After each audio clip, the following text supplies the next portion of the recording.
yawa to gani ga Naziru dan Hajiya kuma tsohon dan takara da ADP na majalisar jiha kuma na majalisar tarayya.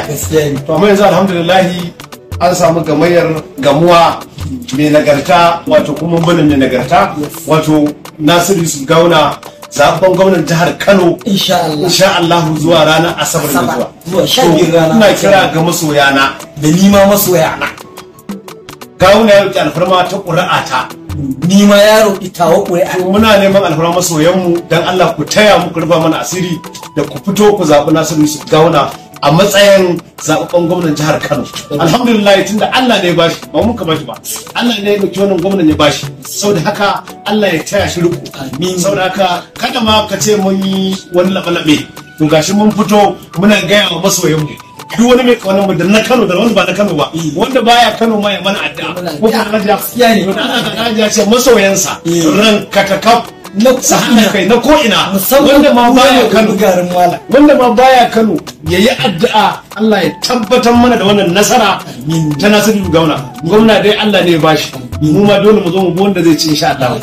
Muna ka san wasu na bin yan takara mu na bin ni Tijjani Abdullahi Asasi ni na Gawuna ne kuma amanar Gawuna ne amanar Murtala Sulaiman amanar Dauda Kahutu rana ina kira ga al'ummar jihar Kano da mutane na da masoyana da abokanan arziki da yan uwa da kowa ku fito ranar zaɓe mu dannawa Dr. Nasiru Yusuf Gawuna da Murtala Sulaiman mulki na Allah ne a gurin Allah muke nema.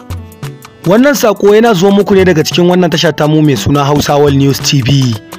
To da Allah mai sauraro in shine wannan kofar ka zuwa wannan tasha tamu ta farko ka daure ka dangwala mana subscribing kana ka danna mana alamar karrawa. Domin hakan shine zai baka damar samun cikakkun bidiyoyin mu da kuma zafafa a kan lokaci da zaran mun dora. Mun gode da kallon wannan tasha tamu mai suna Hausa World News TV da kuke yi a koda yaushe. Godiya ta musamman ga dukkan masu sauraron mu a cikin wannan channel din tamu mai dimbin albarka. To dai ga sakon da mawakin Dauda Kahutu ya turo ga jama'ar cikin jihar Kano. Amma muna fatan Allah subhanahu wata'ala ya sa mu zaɓi shugaba nagari. Allah ya zaɓa mana shugaba nagari a wannan ƙasa tamu ta Najeriya da kuma cikin jihar tamu ta Kano da ma jihohi na cikin ƙasa tamu Najeriya baki daya. Allah ya tabbatar mana da alkhairi, ya tabbatar mana da tsaro da wamamme a cikin wannan garuruwa namu na Afirka da ƙasa tamu Najeriya.